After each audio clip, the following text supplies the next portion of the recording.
Ready? Yep. All right, let's do it. Steve with Cut the Crap and moved to Costa Rica, and today we've got a great privilege here. We're going to interview Luke. Luke Meyer. Luke, tell me your business name. Top Agent Referral. Top Agent Referral. So Luke is an online business owner. He owns an online business called Top Agent Referral, and we're going to talk a little bit about what it takes to open an online business and that process. Yeah. Yeah. All right, but first I want to show you kind of what we're looking at. So this is Luke's office. We're on his porch of his home here. He works from home, and this is his view. This is the Bay of Tamarindo, and this is what he gets to look at all the time. We had to move over here a little bit because the sun was just washing out the camera, but let's get down to it. All right, Okay. Luke. So Top Agent Referral. Yeah. So how long, when did you come up with the idea to open up your online business? When I moved here from Portland, Oregon, about a year and a half ago. Okay. Been in real estate for 14 years as a realtor, and just figured sending referrals nationwide would make sense. Excellent. Excellent. So your business, tell us what your business does. What is the the premise of your online business? How does it work? Just give us a bird's eye view of Top Agent Referral. Okay. So if you're looking to buy or sell a home, go to our website, topagentreferral.com, and we connect you with the top 2 agents in your neighborhood, specific to the type of home you're looking to sell. It's Excellent. pretty simple. Okay. So this is using agents in their actual area. These aren't people who are like, in Wisconsin and they're trying to sell a home in Arizona. You're actually going to the top agent in their neighborhood. Yes? Yes, in their neighborhood. And the agents don't work for my company. They work for all different companies. We just do research on the type of house that it is and just set up 2 different agents, different companies that would make these clients the most amount of money on their sale. Excellent. Okay, so in addition to that, you also have a program where you have referrals. Like you have people that work under you, and people who work under them who are also able to make money within this business of referring agents. Yes. Yes. Okay. Perfect. So that builds off of each other. That's great. So you had the idea about a year and a half ago. Give us an idea. What was the startup cost? About how much do you think you invested to get it up and going financially? How much money? So Top Agent Referral didn't cost a whole lot. I just had a website built. It was under $5,000, and I already knew how to get business because I was a realtor. And then I just set up a call center, which it was just I could pay people for appointments. Okay. So Call center? it wasn't very expensive. I just set up a deal through Ring Central where I could give everybody their individual phone numbers. So I just paid for a phone service for each person. They worked from home, so there wasn't really any overhead there, and they just dialed for dollars. Excellent. Okay. And so you say about under $5,000 or roughly $5,000 to get set up there? That's without the call center. That was. So how much was it to get the call center all up? Well, and no, rolling? that part was cheap. It was when I decided to open up the door to non-licensed people to make money in this way is where it got expensive. Okay.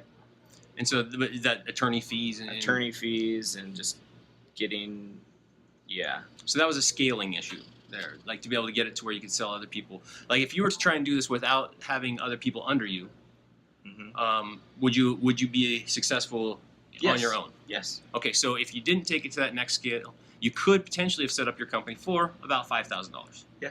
Okay, but in order to scale it up and do what you're doing, where you've got people under you and they're able to make money and so forth, yeah, and gain referrals. If you weren't a realtor, then you're gonna have to get your real estate license, which would be another couple months of getting your license, and not very much money, maybe. Depending on if you go to school for it or if you study on your own, or I know there's different. Yeah. There's online school. It's maybe under $2,000 from start to finish, and then you have to have your continuing education every 2 years, and there's monthly fees with HOA or with associations, but pretty minimal. So make sure you come check the link down below. We're gonna come back on another interview. I'm gonna interview Luke again about his opportunities through that to be able to work with him in this business without having to go through the process of setting up a company. You kind of set up your own little mini company within. So that's a whole nother video. We'll talk about that later. Right now, we just want to kind of talk about the online business in general. So $5,000 to kind of get it up and running. About how long did it take you to get it set up? Now let's talk about before you went through the levels that are getting people under you. Just for your part, being able to connect realtor to client and go from there. It didn't take really any time at all because I already did that. As a realtor, I did a lot of marketing and cold calling. And how long did it take you to set up your website? I paid someone to do it. I don't remember how long it took. Maybe a month. Okay. And then you have marketing costs associated with your business? Not really, because I just got leads through Craigslist and title company relationships that I had. So you're using a referral and word of mouth and free traffic. Yeah, I mean, I would just target for sale by owners through Craigslist, and there's how many thousands of cities across the nation that have for sale by owner deal. Scooting over here a little bit. Hot. I'm trying to get out of the sun. Yes, you're right. Get over here. Get over here. Get over here. All right. So, okay, Luke. Now, what would be one of your number one tips that you would give someone who is interested in starting an online business, just anywhere in the world, and especially here if you're ever looking to come to Costa Rica? What is like a number one tip you would give somebody? Don't overthink it and just do it. Don't overthink it, just do it. That's a good tip. I mean, I think that's why most people don't do it. Okay. Or don't do whatever they want to do is because they think about it their whole lives. Yeah. So follow through is a huge thing, right? Just work it out. Work it out. All right. Write it out. Mm-hmm. Your process, what needs to happen. Do it. Take action.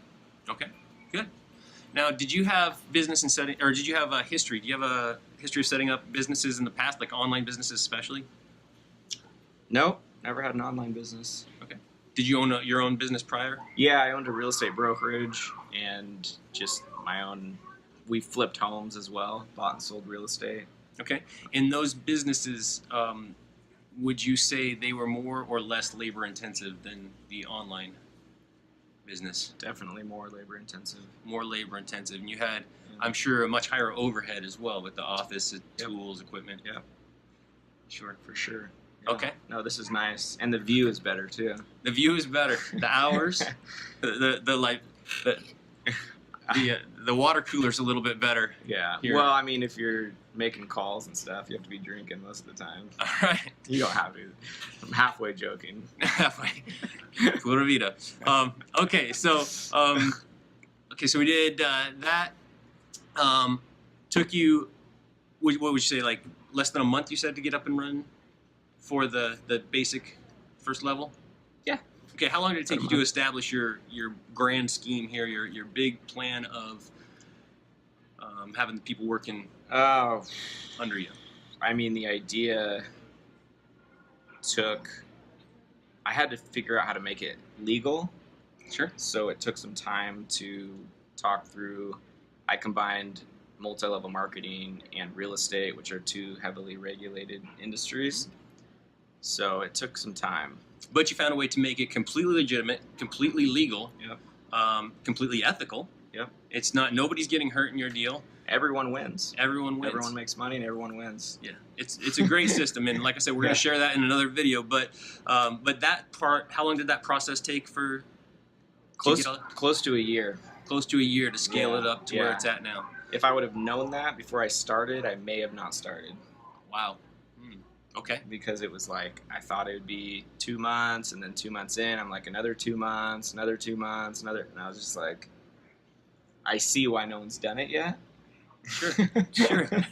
But now that it's up and going and running, and we have deals closing every week, it's pretty awesome. All right. Yeah. Okay. Good. So you're running an online business in Costa Rica. How does the internet, the power situation, does that ever affect your business? How have you been able to compensate for any issues that may arise? What are there any issues with that you've experienced as an online business owner? No.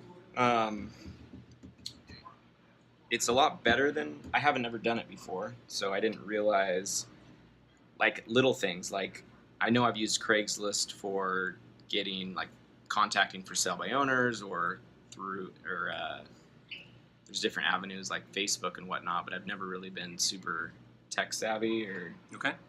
but online business without being tech savvy. I'm telling you, it's like with That's everything with incredible. the technology now. I don't know. It's like I laugh at it because it's funny how you. Yeah, there's just so much information out there. It's pretty easy to get as much business as you want. I feel like. Okay. It's getting a little dehydrated. Sorry. Yeah, The sun's getting on me. yeah, I know. You have to keep cool. Okay. So without being tech savvy, you got into your online business. See, I experienced things have gotten better in the last couple of years. I've been in Tamarindo here a little bit longer than Luke. I think the power system, first of all, they put the loop in, so the power grid doesn't go down as bad as when we first moved here. But we do have power outages from time to time, especially during the windy season, the rainy season, trees fall on power lines. Everything is above ground, by the way. They don't bury their cables. So that is something you need to consider if you have immediate response.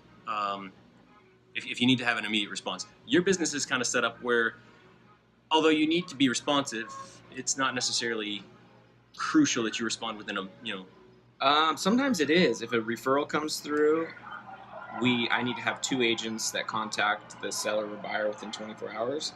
So it's happened. I've learned there's 2 spots in town that have always had internet. So the internet shuts down sometimes. Witch's Rock is pretty reliable.